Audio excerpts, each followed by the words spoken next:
आज हिस्ट्री शुरू करने वाला हूँ। पिछली क्लास में जैसा कि हमने प्राचीन इतिहास के कुछ टॉपिक पढ़े हुए थे, शायद वहाँ पे हमने वैदिक सभ्यता तक पढ़ लिया था। तो स्टूडेंट्स की कुछ डिमांड है कि मॉडर्न हिस्ट्री शुरू किया है ताकि काफी बच्चे एसएससी के लिए, रेलवे, लेखपाल और काफी एग्जाम के लिए तैयारी कर रहे हैं। तो आज जो हम टॉपिक यहाँ पे स्टार्ट करेंगे वो है आपका मॉडर्न हिस्ट्री।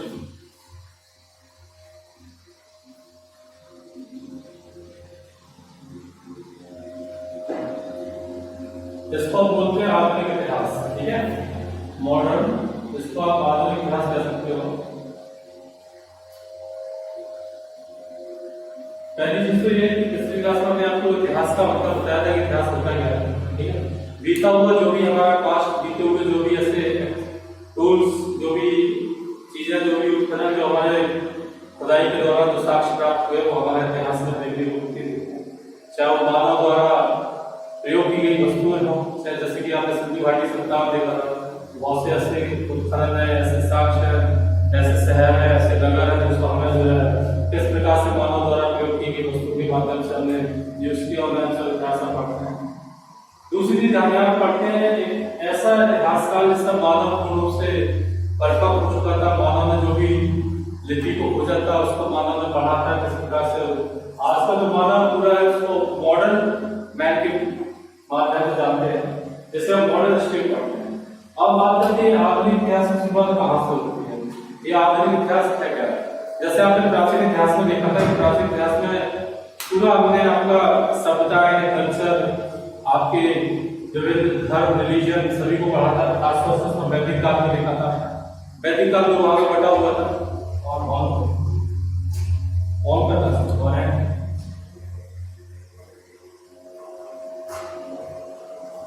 जैसे कि आपने वैदिक काल में देखा था। तो वैदिक काल आपको दो भागों में बटा था, एक तो वैदिक काल, एक उत्तर वैदिक काल। तो वैदिक काल में आपने पूरी सभ्यता को पढ़ा था, संस्कृति को देखा था। तो यहाँ पे हम आधुनिक इतिहास में क्या पढ़ते हैं कि भारत में आधुनिक इतिहास की शुरुआत कहाँ से होती है। थोड़ा सा उसको इतिहास में जो प्राचीन इतिहास में पूरा राजा महाराजाओं का पूरा बैकग्राउंड देखने को मिलता है। प्राचीन भारत से आप मध्यकालीन में आते हो, मध्यकालीन में दिल्ली सल्तनत में मतलब भारत में एक नए धर्म की शुरुआत होती है जिसे हम इस्लाम कहते हैं। अरब से जो है भारत में इस्लाम का उदय होता है। दिल्ली सल्तनत में 5 वर्ष पढ़ते हैं, गुलाम वंश, खिलजी वंश, तुगलक, सैयद, लोधी वंश। इस पर मुगल्स आ जाते हैं। मुगल्स जो है भारत में काफी लंबे समय तक जो है भारत में रूलिंग करते हैं।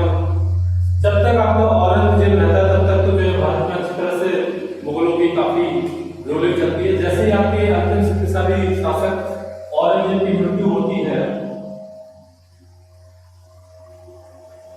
इसी की मृत्यु के बाद जो है 1707 तो मुगलों में यदि देखा है तो मुगलों में अंतिम शक्तिशाली शासक जो बादशाह था, जो व्यक्ति था, वो औरंगजेब था। हालांकि बहुत काफी कट्टरपंथी शासक था। तो इसी के डाउनफॉल से, इसी की मृत्यु के बाद जो है 1700 से भारत में जो है आधुनिक इतिहास की शुरुआत मानी जाती है। ऐसा हम नहीं कहते, ऐसा इतिहासकारों का मानना है। और बाकी रही बात तो कुछ इतिहासकार जो है इस पॉइंट को मानते भी, लेकिन मोस्टली स्टोरियर्स का मानना है कि औरंगजेब की मृत्यु के बाद ही आधुनिक भारत शुरू होता है। तो सबसे पहले हम देखते हैं कि आधुनिक भारत में सबसे पहली बार भारत में कौन आते हैं। तो आपने देखा होगा, थोड़ा सा ज्योग्राफी पढ़ा होगा। ज्योग्राफी में एक कॉन्टिनेंट है जिसे आप बोलते हैं यूरोप कॉन्टिनेंट। तो सबसे पहली बार यदि भारत में जो आने वाले लोग थे वो यूरोपियन महाद्वीप से जो लोग भारत में आए, वो भारत में अब क्यों आए। अगर हम यूरोप महाद्वीप को देखें तो यूरोप महाद्वीप वर्तमान में इसको एक वर्ड में लगा लीजिए आप, यूनियन। ये करंट का भी टॉपिक है, आईआर का भी टॉपिक है, इंटरनेशनल रिलेशन।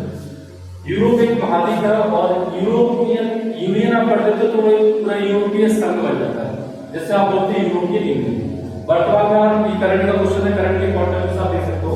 अगर आपसे कहा जाए कि यूरोपीय यूनियन में वर्तमान में कितने सदस्य हैं, तो पहले अभी तक इसमें सदस्य 28 कितने थे। तो जितने भी यूरोप महाद्वीप के जो देश हैं वो सभी जो है यूरोपीय यूनियन के सदस्य हैं। लेकिन इसमें वर्तमान में जो है आपने एक वर्ड सुना होगा ब्रेक्सिट और ब्रेक्सिट। तो जब आपका ब्रिटेन जो है, जैसे आप यूके बोलते हो, ब्रिटेन जब यूरोपियन यूनियन से अलग हो गया तो सदस्यों की संख्या कितनी हुई, 27। कितनी हुई। तो आपसे अगर पूछा जाए कि यूरोपियन यूनियन में वर्तमान में सदस्यों की संख्या कितनी है, 27। कितने नंबर से 27। क्यों? क्योंकि ब्रिटेन का यूरोपियन यूनियन से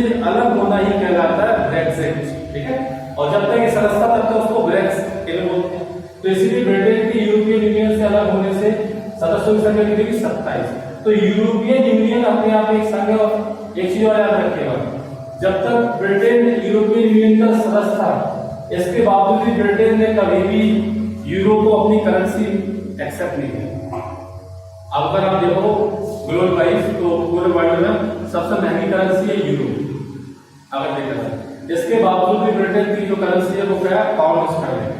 तो ब्रिटेन ने इसीलिए एक तरह से देखा है, इसका सदस्य तो बना है यूरोपियन यूनियन, इसके बावजूद भी इसमें क्या है, यूरोपियन यूनियन की कोई करेंसी को, यूरो को करेंसी एक्सेप्ट नहीं है। ये तो एक करंट टॉपिक के पॉइंट ऑफ व्यू से क्वेश्चन था। लेकिन अब बात करें भारत में सबसे पहली बार कौन आया, तो भारत में सबसे पहली बार आए थे यूरोप से, वो कौन थे, पोर्टुगीज। सबसे पहले भारत में कौन आने वाले व्यक्ति थे, पोर्टुगीज। पोर्टुगीज कहां से है, पुर्तगाल से। तो पुर्तगाल में क्या एक देश है, कहां पे इसका यूरोप। तो आपने देखो अब बात ये है कि भारत में यूरोप वाले क्यों आए, ऐसा भारत में क्या था, इंडिया में ये लोग भारत में। अगर हम देखें पुर्तगाली जो है लगभग भारत में तब आए थे जब भारत पर दिल्ली सल्तनत की रूलिंग थी, और दिल्ली सल्तनत में कौन सा वंश शासन कर रहा था, खिलजी डायनेस्टी। ठीक है, पुर्तगालियों को भारत में आगमन में तब हो चुका था इंडिया में आपकी दिल्ली सल्तनत की रूलिंग थी, जिसमें खिलजी वंश के शासक यहाँ पे शासन कर रहे थे। और खासतौर से 1498 में 1498 में पहला जो पुर्तगाली भारत में आया था उसका नाम क्या था, Vasco da gamma. Vasco da gamma जो पहला ऐसा व्यक्ति था जो पुर्तगाल से भारत में आया था, और ये भारत में पहला पुर्तगीज था जो इंडिया में आया। ठीक है, तो 1498 में सबसे पहले ये लोग आए थे। तो कहने का मतलब यहाँ पे दिल्ली सल्तनत में खिलजी तुगलक वंश की रूलिंग चल रही थी, और इनके कार्यकाल में वास्को डी गामा का भारत में आगमन हुआ था। हमारे कहने का मतलब कि पोर्तुगीज लोग इंडिया में क्यों आए, क्योंकि उस समय इंडिया को हम देखें तो भारत उस समय काफी रिचेस्ट और प्रॉस्परस, काफी समृद्ध और काफी धनवान देश हुआ करता था, जिसे हम सोने की चिड़िया के नाम से जानते हैं।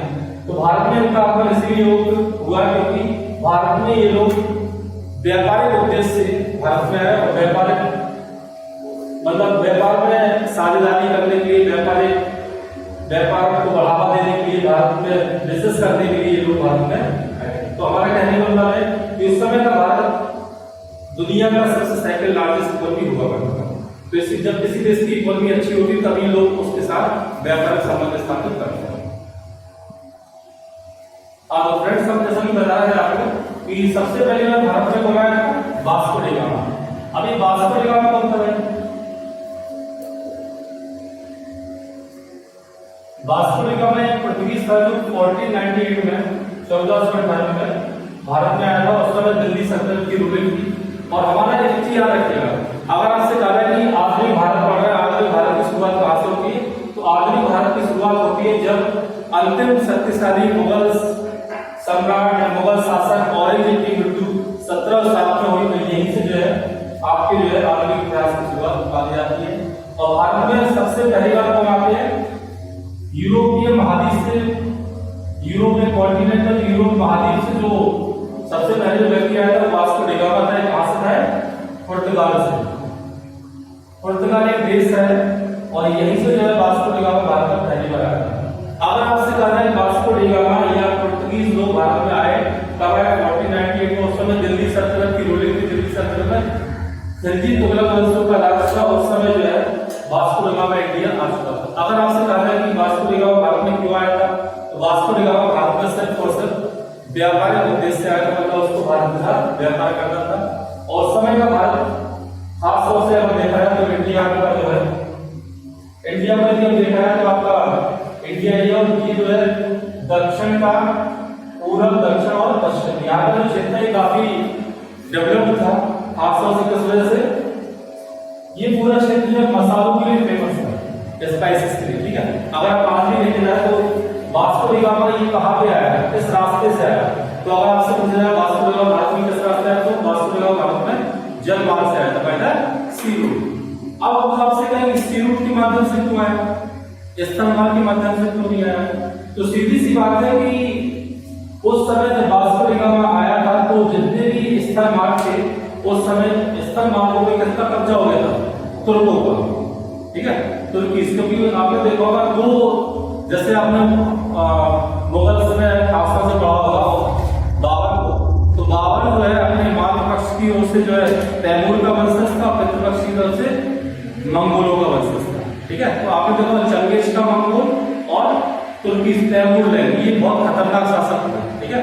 खासतौर से आप ये देख सकते हो, ये सभी अरब कंट्रीज हैं, अरब कंट्रीज में आप मंगोलिया को देख सकते हो, मुस्लिम रूलिंग, इन्होंने क्या कर दिया, भारत के पूरे ईस्टर्न क्षेत्र में कब्जा कर लिया था, ठीक है। उत्तर से कोई भी इजीली नहीं आ सकता था, तुर्कों का जो है ईस्टर्न मार्ग में कब्जा हो चुका था, इसीलिए वास्को डी गामा जलमार्ग से आया। और जलमार्ग से सबसे पहली बार कहां पे आया? केरल। केरल का एक बंदरगाह है जिसका नाम है कालीकट, ठीक है। केरल की बंदरगाह कालीकट में, ठीक है। केरल आपका स्थित हो गया, और बंदरगाह की बात करें तो आपका क्या है? कालीकट, ठीक है। यहाँ का जो राजा था जिसका नाम था जमोरिन, जमोरिन ने जो है वास्को डी गामा का वेलकम किया था। जमोरिन कौन है? यहाँ का किंग था, कहाँ का? केरल का। और केरल की कालीकट बंदरगाह पर वास्को डी गामा 1498 में पहली बार आया। अब हम आपसे कहेंगे कि वास्को डी गामा का पर्पस क्या था? बताया था आपको कि सिर्फ और सिर्फ भारत में व्यापारिक उद्देश्य करने के लिए या व्यापारिक मार्ग स्थापित करने के लिए भारत में पहली बार आया, ठीक। प्रथम पोर्तुगीज यात्री वास्को डी गामा, और सबसे खासतौर से कितने देश की यात्रा करके आए थे? 90 डेज, ठीक है। वास्को डी गामा पहला पोर्तुगीज था जो 90 दिन की यात्रा करने के पश्चात करते हुए भारत में 1498 में आया। और खास तौर से इसकी अगर आपसे पूछा जाए कि इसकी सहायता किसने की, वास्को डी गामा की सहायता किसने की भारत आने के लिए, तो आप बता सकते हो गुजरात का एक व्यक्ति था जिसका नाम था अब्दुल मनी, अब्दुल मनी, ठीक है।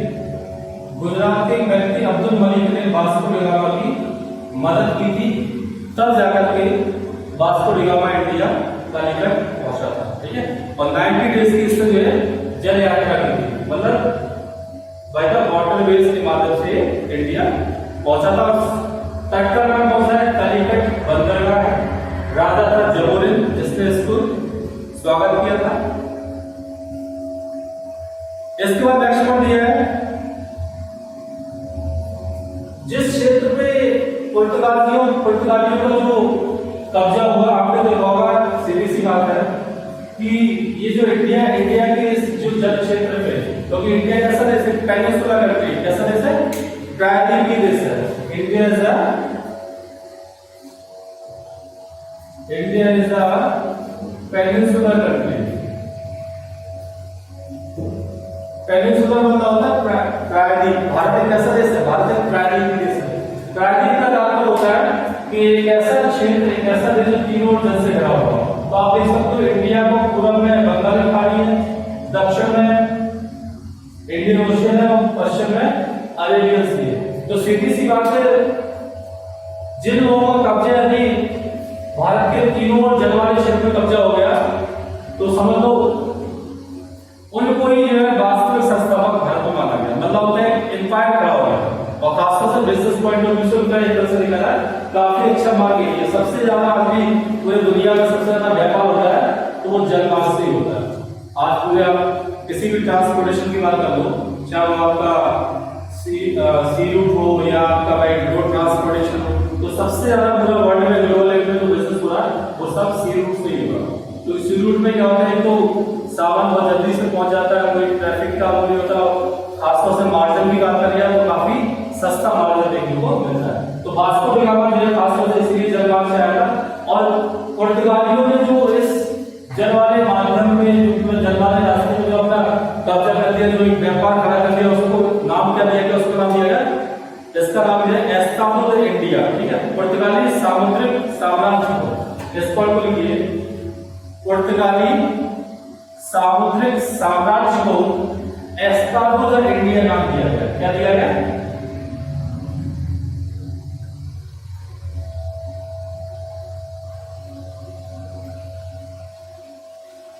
Estado de India।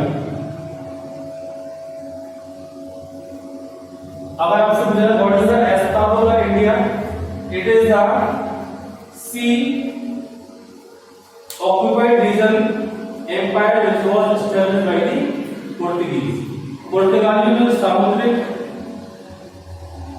व्यापार पर या सामुद्रिक रास्ते पर मार्ग पर जो अपना साम्राज्य बना दिया उसको नाम दिया गया Estado de India एम्पायर। ये किसका था? पुर्तगालियों का। Here you can say the empire which has been established by the Portuguese on the sea region, that is called the Estado de India empire, which was established by the Portuguese। पुर्तगालियों द्वारा सामुद्रिक व्यापार पर जो साम्राज्य स्थापित किया गया उसका नाम है Estado de India साम्राज्य। मतलब ये पुर्तगालियों द्वारा जल मार्ग पर स्थापित किया गया पुर्तगीज साम्राज्य जिसका नाम दिया गया Estado de India। और ये वास्को डी गामा के माध्यम से स्थापित किया था। वास्को डी गामा किसके माध्यम से भारत आया था? अब्दुल मलिक कहाँ का व्यक्ति था? गुजरात का। और गुजरात का इसीलिए जो है वास्को डी गामा को रास्ता बताया था। तब वास्को डी गामा भारत में कहाँ पे आया? केरल के कालीकट क्या है? बंदरगाह है। यहाँ का राजा पूछा जाए कौन है? जम्मू। इसीलिए इसका वेलकम किया था भाई। नेक्स्ट पॉइंट दिया है वास्को डी गामा के बाद भारत आने वाला दूसरा पुर्तगाली क्या है? अब देखो पहला तो सभी को पता होता है, एग्जाम में आपसे पूछा जाए कि he was the first Portuguese to invade in India, ठीक है, तो वो तो आपका होता है वास्को डी गामा। लेकिन अगर आपसे पूछा जाए कि पुर्तगाली मतलब सेकंड पुर्तगीज जो वास्को डी गामा के बाद भारत में आया कब आया? नहीं तो पहला पुर्तगीज तो आपका वास्को डी गामा था 1498 में आया। और दूसरा जो पुर्तगीज यात्री है जिसका नाम है कौन आया था? नहीं, दूसरा पुर्तगीज यात्री आया था 1500 ईस्वी में जिसका नाम था पेड्रो अल्वेयर्स।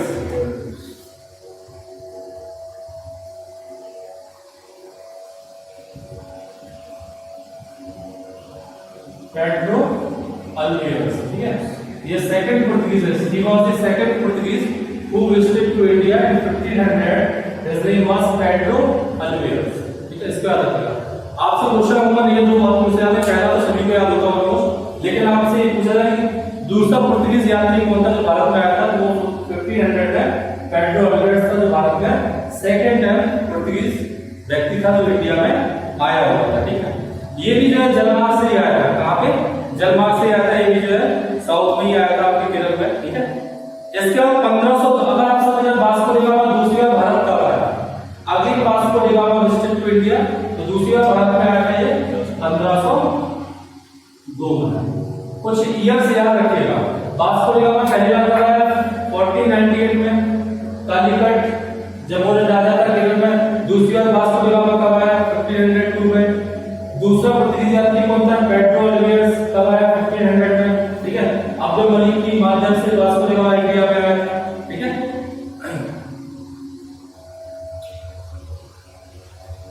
तो ये आपका एक ओवरऑल देखा है तो पुर्तगीज के बारे में इतना सफिशिएंट। इसके बाद देखिए पुर्तगीज लोगों ने क्या किया कि भारत में अपना एक साम्राज्य खड़ा कर लिया। मतलब पुर्तगालियों ने भारत में अपना एक एम्पायर खड़ा कर लिया। इस एम्पायर का नाम दिया गया Estado de India एम्पायर। ठीक है, Estado de India क्या है? सामुद्रिक व्यापार का इनका साम्राज्य था जहां पे पुर्तगालियों ने Estado de India नाम से अपना साम्राज्य स्थापित किया। मतलब ऐसा एम्पायर था जो आपके बंगाल की खाड़ी से लेकर के हिंद महासागर दक्षिण में और पश्चिम में अरब सागर मतलब पूरे जल मार्ग पे पुर्तगालियों ने अपना कब्जा कर लिया। क्यों किया? क्योंकि दक्षिण में इनको अपना व्यापार बढ़ाना था और खासतौर से इनका व्यापार जल मार्ग से इन्होंने अपने व्यापार को बढ़ाया।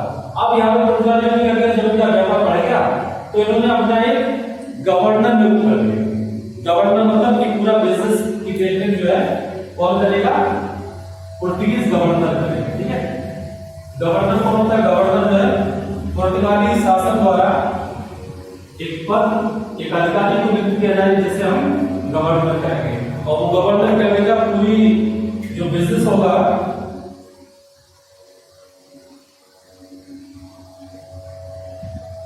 पुर्तगीज गवर्नर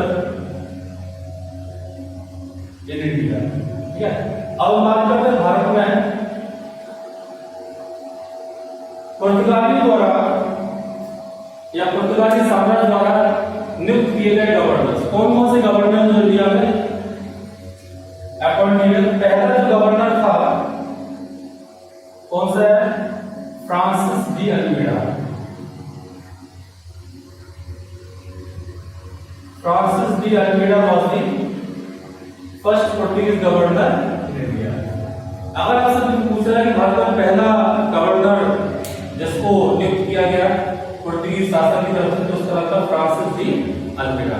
इसके अधिकारिता देखा है, इसका कार्यकाल जो है 1505 टू 1505 से लेकर के 1509 तक इसका कार्यकाल है। ये भारत में पहला अपॉइंट किया गया पोर्टुगीज गवर्नर है, जो पुर्तगाली साम्राज्य शासकों या पुर्तगाली हुकूमत ने इसको भारत में गवर्नर बना के भेजा। तो अगर आपसे पूछा who was the first Portuguese governor India, तो he was the Francis de Almeida. इसके लिए देख रहे हैं, तो इसके बारे में सिर्फ एक पॉइंट दिया है, थोड़ा सा याद रख सकते हो कि इसने जो है मिस्र, तुर्की और बेगार की सेना के साथ संघर्ष किया। मतलब जब इसने ये अपॉइंट होकर के आया, तो इसने अपनी जो है जल सीमा को पूरा बढ़ाने की जब कोशिश की, तो जितने भी अरब के जो भी देश थे पश्चिम में, चाहे वो अरब हो, चाहे मिस्र हो, चाहे इजिप्ट वगैरह, इन सभी ने क्या किया, इसको जो है सभी का संघर्ष करना पड़ा, क्योंकि वो इसको बिजनेस के लिए रोक रहे थे कि तुम जो है अपनी जो पॉलिसी को बढ़ा दे। इसकी पॉलिसी जो थी, इसकी पॉलिसी का नाम दिया गया ब्लू वाटर पॉलिसी, जिसको बोलते हैं नीली जल नीति। ठीक है, तो अगर आप समझे किस गवर्नर की नीति का नाम है ब्लू वाटर पॉलिसी, तो है आपका फ्रांसिस डी अल्मीडा। इसने अपनी जो है, क्योंकि आपने देखा होगा जिसने जल क्षेत्र पे कब्जा कर लिया उसका बिजनेस काफी अच्छा था, इसीलिए इसकी पॉलिसी का नाम है ब्लू वाटर पॉलिसी। ठीक है, इसी संघर्ष के बाद और खासतौर से इसके बारे में इतना सफिशिएंट। ठीक है, फ्रांसिस डी अल्मीडा का कोई खास नहीं कर सकता, आप याद रख सकते हो किसकी पॉलिसी का नाम है ब्लू वाटर पॉलिसी, तो है आपका फ्रांसिस डी अल्मीडा। दूसरा आपका पोर्तुगीज गवर्नर जिसका नाम है अल्फांसो डी अल्बुकर्क, ये बहुत इंपॉर्टेंट है। ठीक है, अल्फांसो डी अल्बुकर्क।